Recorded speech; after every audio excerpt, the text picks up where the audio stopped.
Merci de votre attention, madame, monsieur. Dans l'actualité ce soir, la visite de travail à Lomé de la mission Heritage Foundation. C'est un laboratoire d'idées américain venu partager avec le Togo les récents progrès économiques enregistrés. Une rencontre qui met un peu plus notre pays sur la voie de l'éligibilité au programme compact du Millennium Challenge à Konta. Ce ne sont que des rumeurs. La nouvelle aérogare de Lomé fait l'objet depuis samedi d'une fausse alerte d'inondation démenti cet après-midi du directeur général de l'ANAC qui a fait faire une visite de terrain aux journalistes. Enfin, lancement ce mercredi de l'Union des professionnels de la publicité extérieure du Togo. Objectif, aider la HAC et la mairie à mieux jouer leur rôle en la matière. Nous voilà, madame, monsieur, le sommaire, bienvenue. Voici le journal. L'actualité ce mercredi, bonsoir à tous. Le Togo à la conférence du Parlement panafricain, ce sera le 8 octobre prochain. C'est l'un des sujets de discussion ce matin entre le président Daman Dramani et l'ambassadeur Mohamed Chérif d'Égypte, reçu en audience ce matin, tout comme mademoiselle Balbina Dalmeda, la Miss Togo 2016, fraîchement élue. Elle est allée échanger, elle, avec le président du Parlement sur son projet social et sa représentation du Togo à l'extérieur. Les précisions au micro de Doudou Aré.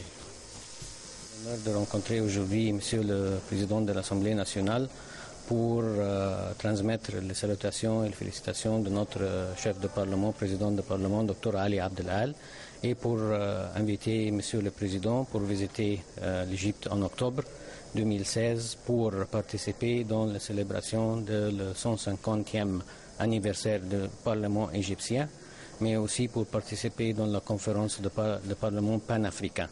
Ça sera à Sharm el-Sheikh à partir du 8 octobre jusqu'à le 11 octobre. Et vous savez, il y avait une délégation de femmes parlementaires qui a visité le Togo en juillet 2016 pour participer dans le forum de femmes africains. Ils ont rencontré Monsieur le Président, le chef de l'État. Après son visite au Caire en avril 2016, il a aussi rencontré notre président de Parlement pendant la visite. Il a rencontré le groupe d'amitié égypto-togolais dans le Parlement. Et maintenant, petit à petit, c'est pour améliorer les relations parlementaires égypto-togolais. Il m'a donné des conseils sur l'année que je devrais avoir, le bon exemple, le bon comportement à avoir pour représenter la femme togolaise tout au long de cette année. On a aussi discuté de mon projet social qui est protégeant l'environnement, et avec l'aide de son staff, il va m'aider à aborder des thèmes concrets pour avoir des résultats d'ici la fin de mon mandat. L'environnement est un thème encore vaste, du coup il faut faire un état des lieux sur le territoire togolais avant de se lancer dans un thème précis, dans un angle précis. Et voilà la Miss Togo 2016 reçue donc ce matin par le président de l'Assemblée nationale. Nous l'annoncions tout à l'heure, l'éligibilité du Togo au programme compact du Millennium Challenge à Konta. Nouvel épisode dans le processus, l'arrivée à Lomé pour une visite de travail de la fondation Heritage Foundation. C'est un laboratoire d'idées américain. La mission est là pour partager avec notre pays les récents progrès économiques enregistrés dans son rapport 2016. Quoi sigler, Pierre Tsouko. C'est une trajectoire à la hausse, bien que l'indicateur soit légèrement en bas de la moyenne régionale. 53,6 contre 55,5%.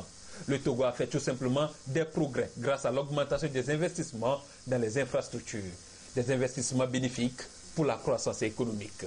C'est ce qu'a révélé le rapport pays de l'institution américaine Heritage Foundation sur l'indice de la liberté économique au Togo. Un rapport au cœur de cette rencontre à l'actif de la cellule du Millennium Challenge à Konta, Togo. Le Togo fait des progrès dans le sens de l'amélioration de la vie des citoyens de ce pays. Il y a les avancées qui sont faites et nous voulons, tel que je vous le montre ici dans ce document, vous voyez la courbe du Togo qui est en train de progresser. Nous voulons croire que le Togo, comme la Côte d'Ivoire, fera également des efforts afin de pouvoir continuer cet élan de progrès en matière de liberté économique. Bien que la courbe soit ascendante ces 3 dernières années, l'amélioration des performances économiques s'impose. Le gouvernement a entrepris depuis quelques années des réformes visant à inscrire le Togo dans le peloton des pays émergents à l'horizon 2030. En septembre 2015, Il s'est également engagé aux côtés de la communauté internationale pour la mise en œuvre des objectifs de développement durable qui visent à ne laisser personne pour compte. C'est dans ce cadre que le gouvernement a lancé un vaste programme intitulé « Programme d'urgence de développement communautaire », communément connu sous le PUDC. Programme pour lequel le Togo a été félicité dans le rapport des Nations Unies lors du forum politique de haut niveau pour le suivi des ODD en juillet dernier à New York.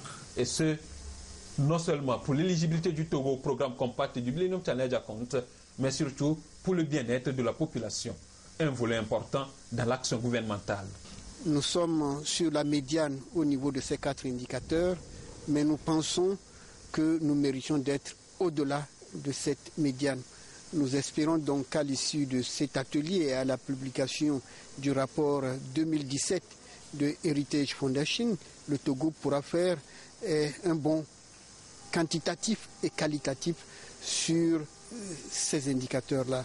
Donc le but, c'est d'amener un partenaire important à avoir une meilleure connaissance du Togo, des réalités économiques et des progrès récents faits dans les 4 domaines. Cette session des acteurs issus de divers secteurs se trouve être une opportunité pour s'approprier le rapport et baliser la voie aux défis à relever.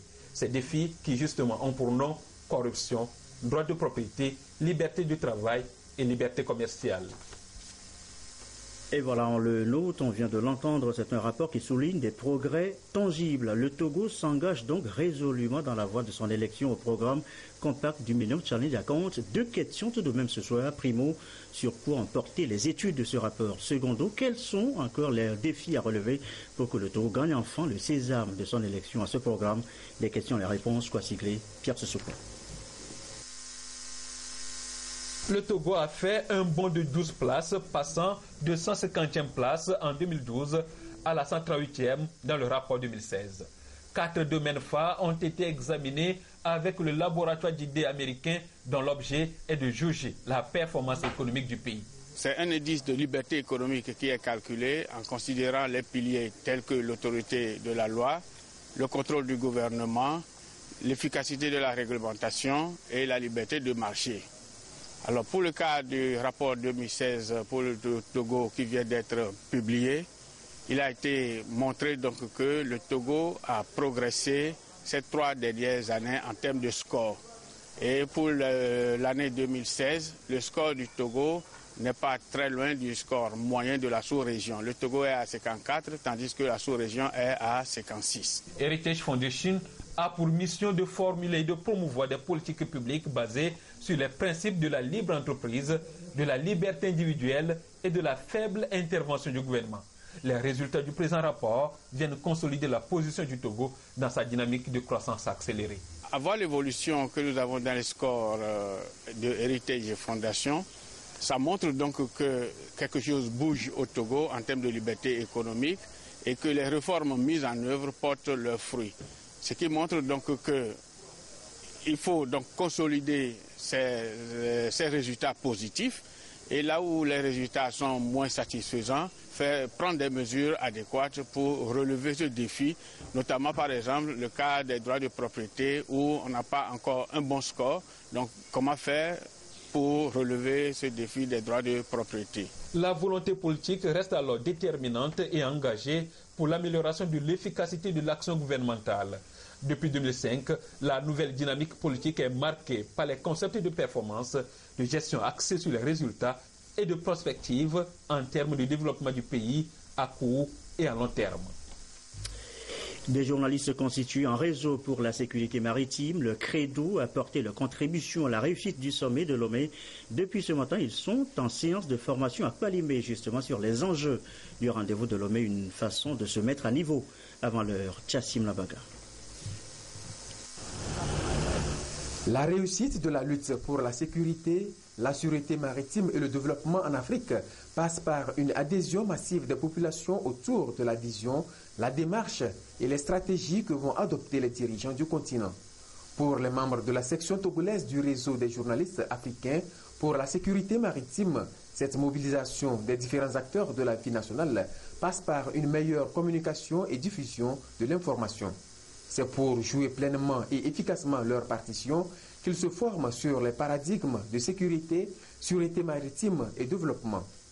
Nous sommes venus à Palimé parce que nous sommes conscients du fait qu'il y a beaucoup de choses qui nous échappent concernant le langage qu'il faut adopter face aux questions qui sont liées aux mers et océans.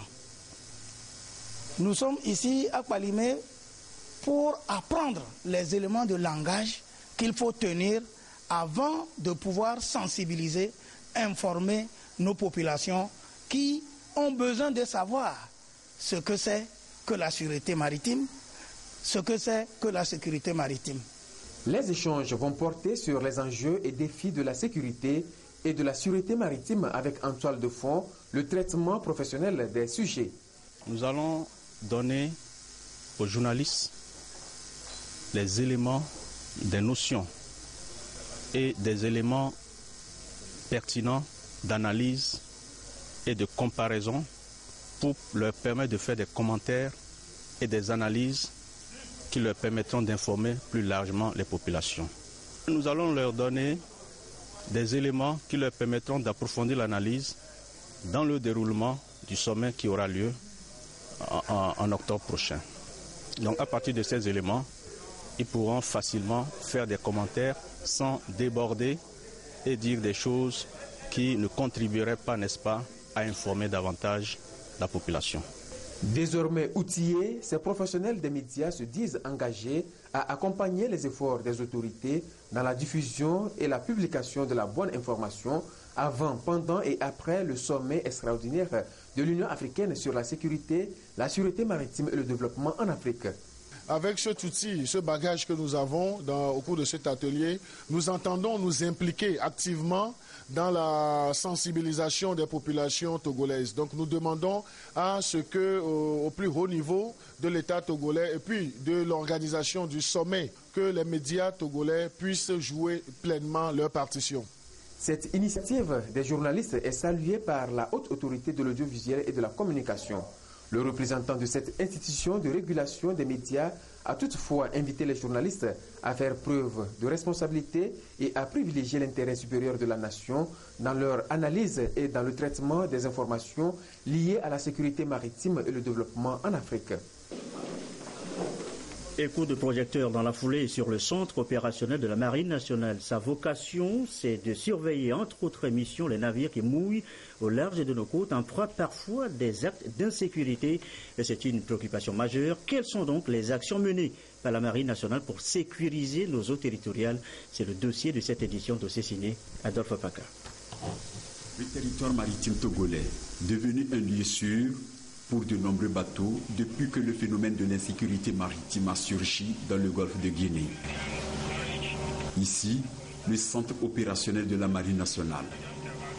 À partir de cette salle se fait un contrôle total de tous les navires qui mouillent dans les eaux togolaises. L'objectif de ce centre, c'est dans un premier temps d'avoir une situation claire de tout ce qui se trouve dans nos eaux, dans les eaux du Togo.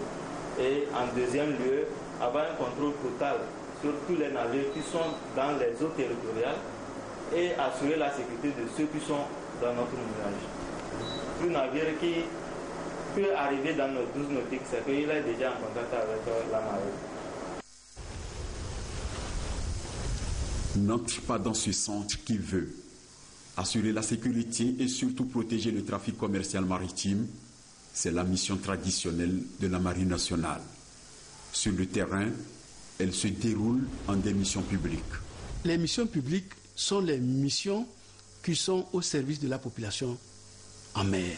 C'est-à-dire que lorsque quelqu'un a des difficultés en mer, eh bien la marine, tout de suite, ça fait partie de ses missions, elle va au secours. Dans ces cas, quand il y a des incidents, parfois même des piroguiers qui ont des problèmes, pour revenir vers la côte, on est obligé de les aider à revenir vers la côte lorsqu'ils ont des moteurs qui sont coupés, ils sont très loin, parce que si on les laisse là, sur plusieurs jours, etc. Ils vont mourir de faim, etc. Mais on peut partir. L'heure de partir pour la patrouille, un volet au quotidien de la mission publique qui consiste à rechercher ou à prévenir toute éventuelle infraction. Nous faisons aussi des visites inopinées. Sur un navire, on peut décider, au cours de patrouille, interroger, monter à bord, juste un contrôle de route. La Marine nationale a toujours réussi à faire échouer toute tentative sur la côte togolaise, grâce aussi à son personnel dynamique et dévoué à la tâche. Celui-ci, pour se mettre à niveau, effectue régulièrement des exercices de simulation en haute mer.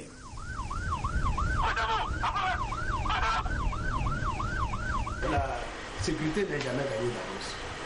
Mais nous luttons toujours, chaque fois qu'il y a un événement, à le faire échouer. C'est pour cela que nous travaillons pour nous-mêmes à disposer des capacités. C'est pour ça que le président de la République n'a pas hésité à renforcer toutes les administrations en moyens, en institutions, pour travailler ensemble pour aboutir à ce résultat. Ce bateau que vous voyez est un bateau de pêche qui a été piraté. C'était un bateau battant pavillon ghanéen qui a été piraté dans les eaux ghanéennes, s'est retrouvé dans les eaux internationales au large en bas du Bénin. Et lorsque nous avons été saisis, qu'est-ce que nous avons fait?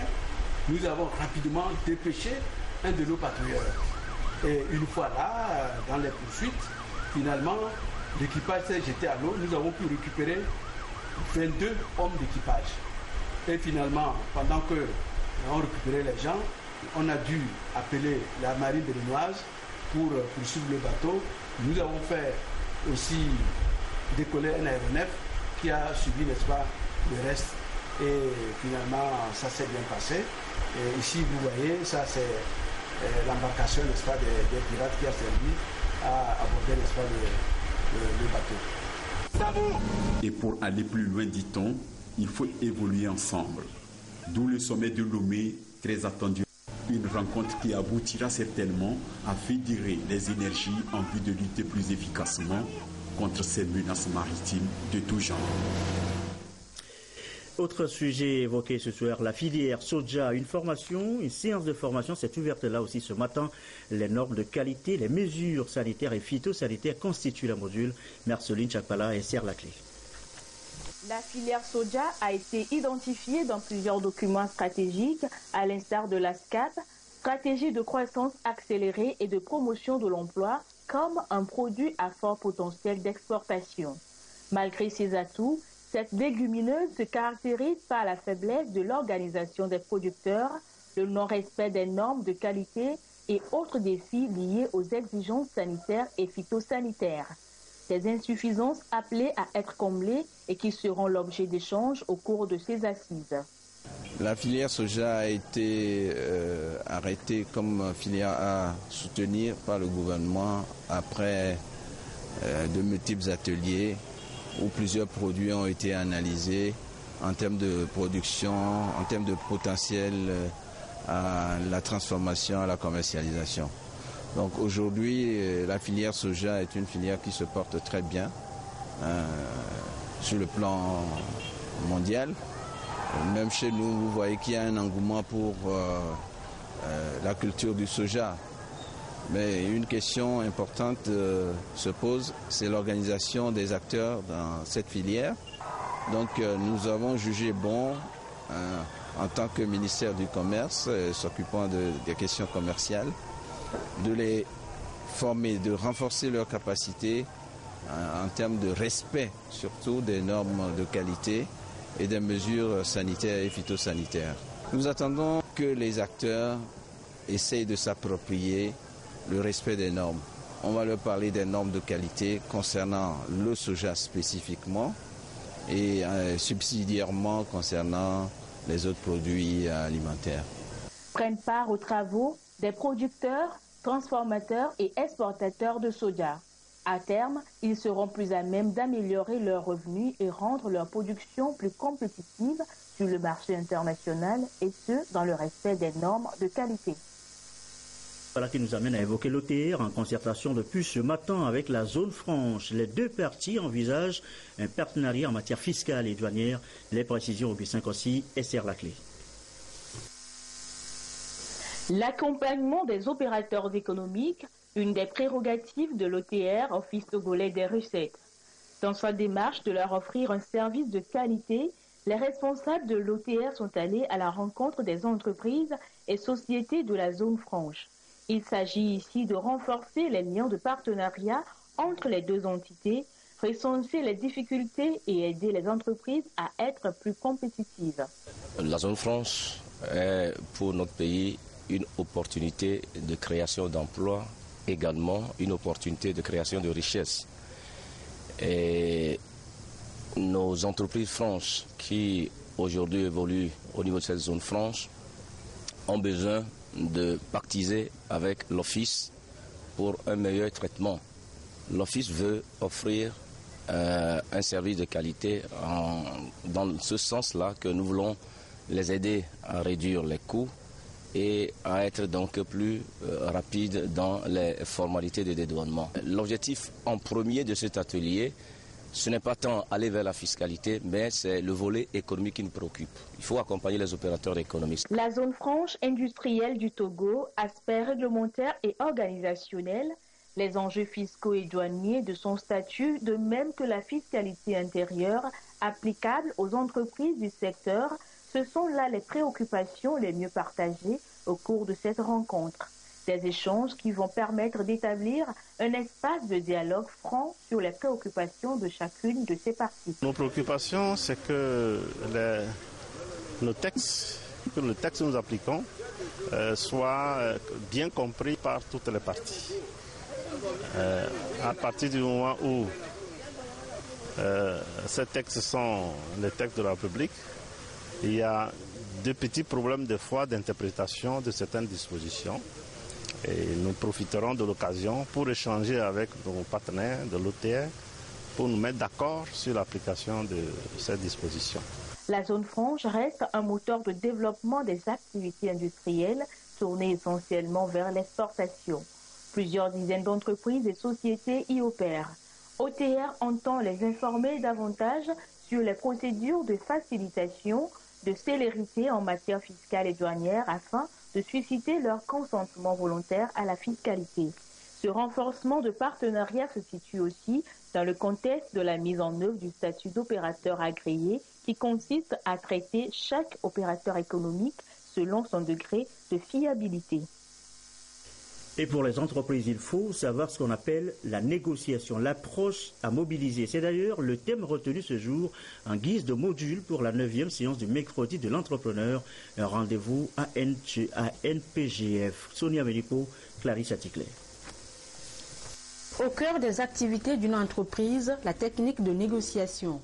Du recrutement du personnel à l'achat des matières premières qu'utilise l'entreprise, de même qu'au niveau des produits et services offerts, la négociation intervient pour éviter de mettre l'entreprise dans les difficultés.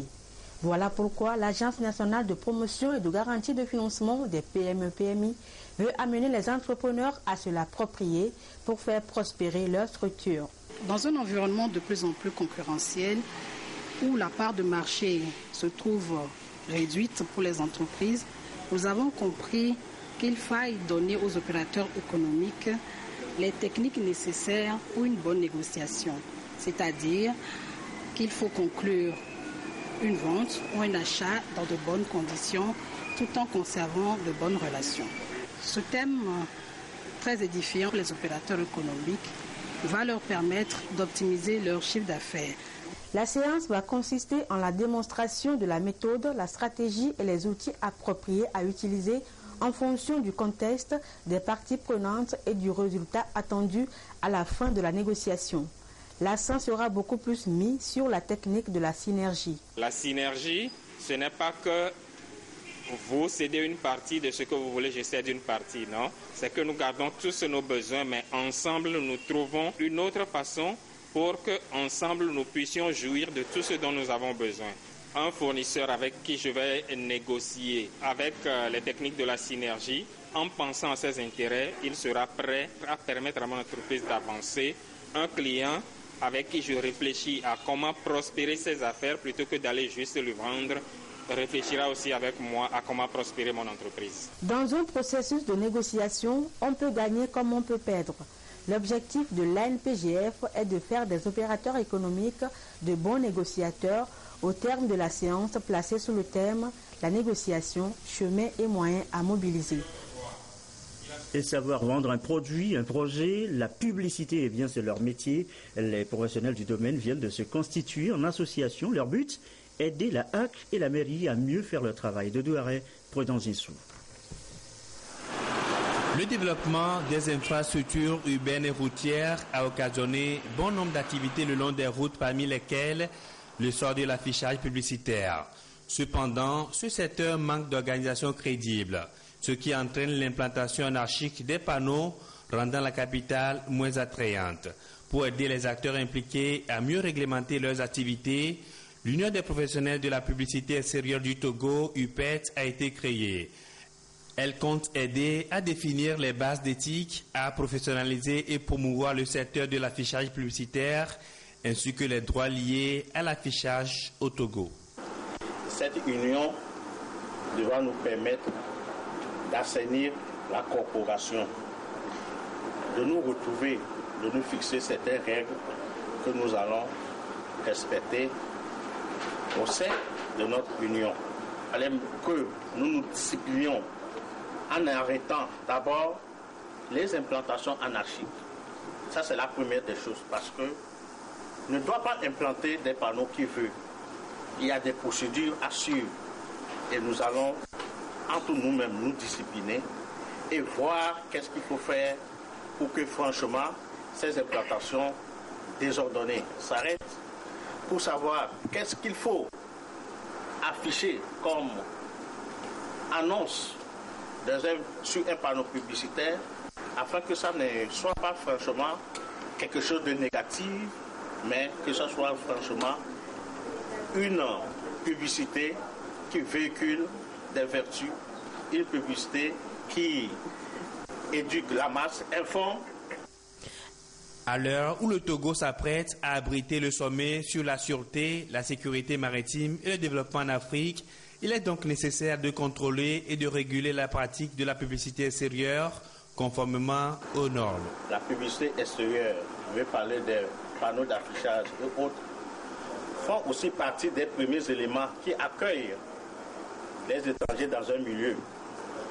Il était de bon ton que nous regroupions les professionnels de la communication qui devront aussi, comme tous les Togolais, jouer leur partition pour la réussite de ce sommet en limitant les implantations anarchiques des panneaux ça et là, en se refusant même d'afficher des images qui vont à l'encontre des règles sociales ou des images qui pourront impacter négativement la conscience collective.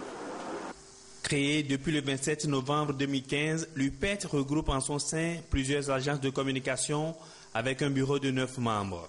Elle se charge de former les membres de l'association et promouvoir leurs droits sur le plan national et international. Également que dans le cadre des relations d'amitié et de coopération entre le Togo et le Japon, eh bien l'Agence japonaise de coopération internationale a lancé depuis mi-août 2016 un concours à l'intention de jeunes Togolais qui souhaitent poursuivre leurs études dans le domaine de l'ingénierie, l'agriculture, l'économie, les affaires et ceux correspondant au concept du programme afin de leur permettre de bénéficier de la bourse d'études dénommée African Business Education for Youth.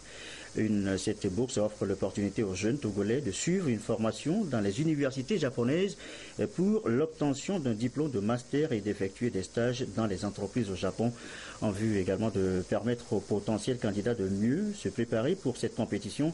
Il est organisé le 14 septembre 2016 à l'hôtel Ibis à Lomé, 2 séances d'explication, 15 personnes par séance sur EBU Initiative ainsi que sur le remplissage des formulaires de candidature sur le programme Ci-après matin, à partir de 9h à 10h, information sur le programme ABE Initiative. 10h-12h, session individuelle, appui pour le remplissage des formulaires et diverses explications. Après-midi, 13h-14h, information sur le programme ABE Initiative. 14h-16h, session individuelle, appui pour le remplissage des formulaires et diverses explications. Vous pourriez trouver dans le quotidien national Togo Presse d'autres précisions. Qu'il passe si vite, le temps des loisirs. 2 mois est déjà fini pour ces enfants et jeunes de la maison TV5 Monde. Leur quotidien aura été fait de cuisine, de danse classique, des souvenirs importés tout de même. Lucas 6. Une formation complète en bureautique, l'apprentissage du perlage, des b.a.-ba en danse classique, rock'n'roll et funk. À toutes ces activités s'ajoutent celles de la sérigraphie, de l'initiation au piano et du dessin. Voilà les tâches auxquelles se sont livrés ces enfants et jeunes durant 2 mois à la maison TV5 Monde du Togo. Ces attestations qui leur sont délivrées témoignent de leur assiduité et de leur maîtrise des différentes activités manuelles auxquelles ils se sont donnés. Nous avons appris beaucoup de choses en informatique, le traitement des tests, des documents.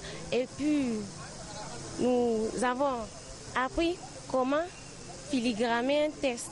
Par exemple, dans Word et Excel, beaucoup de choses en comptabilité, même comment enregistrer. Tu es engagé, par exemple, maintenant dans une entreprise. Comment savoir enregistrer les clients dont tu recevrais. Donc nous avons appris beaucoup de choses et ça m'a tellement plu aussi. En prélude à cette cérémonie de remise d'attestation, les récipiendaires ont effectué une sortie éducative et instructive au port autonome de Lomé. Ceci leur a permis d'avoir des notions sur les opérations portuaires. Nous sommes allés regarder les conteneurs, comment on les fait venir avec des grandes voitures. On nous a montré les pays que le Togo dessert, comme le Niger, le Burkina Faso. Je pense seulement à la musique, ça ouvre l'esprit. Les enfants qui font la musique, qui apprennent à jouer aux instruments, ont un fort potentiel, c'est-à-dire ça agit sur l'esprit et ça ouvre l'esprit des enfants. Cette année, nous sommes allés au port autonome de Lomé où ils ont visité les installations, ils ont suivi une conférence sur l'inauguration du port et son évolution jusqu'à ce jour. Toutes ces activités marquent la fin des vacances utiles passées par ces enfants à la maison TV5 Monde. Un grand livre a été produit par ces participants pour immortaliser leur passage dans cette maison réservée à l'éducation des jeunes et à la culture de l'excellence. Et voilà donc les vacances, les belles vacances, sitôt finies. Nous le disions tout à l'heure, c'est une information qui circule depuis samedi dernier sur les réseaux sociaux et même dans les colonnes de certains journaux de la place. La nouvelle aérogare de Lomé aurait été inondée par la grande pluie de la journée de samedi. Faux rétorque cet après-midi le directeur général de l'ANAC qui a même fait faire aux journalistes une visite de terrain. Nous reviendrons sur l'information dans nos prochaines éditions. Fin de la présente, je vous souhaite une très belle soirée.